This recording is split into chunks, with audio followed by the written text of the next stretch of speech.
Welcome to Hostos Library Research Tips. This tip, focusing your research.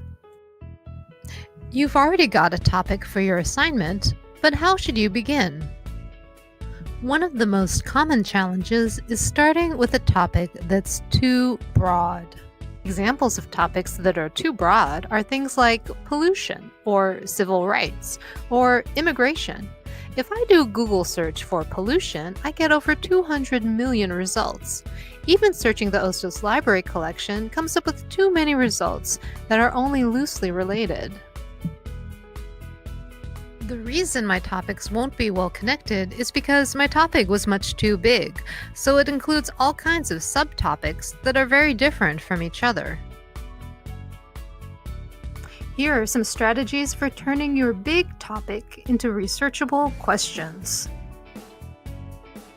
First, brainstorm what you already know about your topic and what you want to find out. Keep in mind that research is all about learning something new, not finding people who agree with what you already think. So think of questions that you don't know the answers to. For example, let's say my topic is pollution. My first step is to brainstorm what I already know about pollution. Some things I know already are there are different kinds of pollution: air, water, soil. I know that air pollution is connected to climate change. And I've heard the term environmental racism referring to when more pollution is allowed in or diverted to communities of color than mostly white communities. Some things I want to learn are, has pollution gotten better or worse over the last generation? What are the laws about pollution and how are they enforced? Which neighborhoods in New York City are most affected by pollution and why?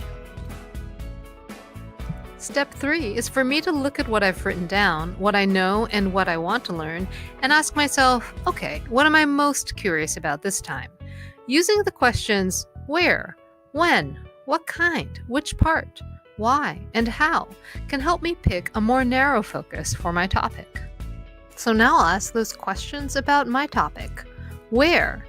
I want to know what's happening here in New York City, and now that I think about it, I really want to know about the Bronx. When? I started to think the last generation, but no, I think just the last 10 years. What kind of pollution? I'm most interested in learning about water pollution.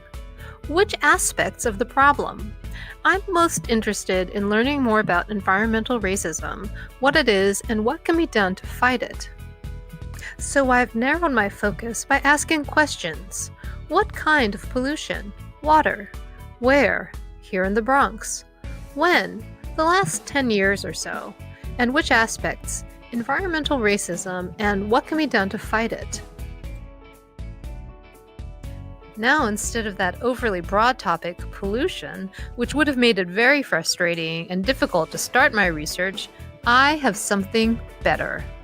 Now I have researchable questions, like what kinds of water pollution exist in the Bronx? Have they gotten better or worse over the last 10 years, and why?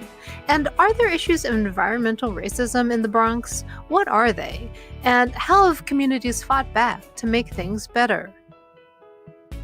I might need to get even more specific later, but these focused questions are a good place to start. Good research questions also don't have simple answers. As I read, my questions will change. They'll get more specific and more complex. The cycle of reading, learning, and asking more questions is a crucial part of the research process. In our next video, we'll talk about how you can go from researchable questions to flexible keywords that you can use strategically as you search for sources. For more research help, visit the library website where you can check out the rest of the Research 101 guide, or sign up for a 30-minute consultation through Rocket Your Research. Or come talk to a librarian in person anytime the library is open. We're downstairs and to the left, and we're looking forward to hearing your questions.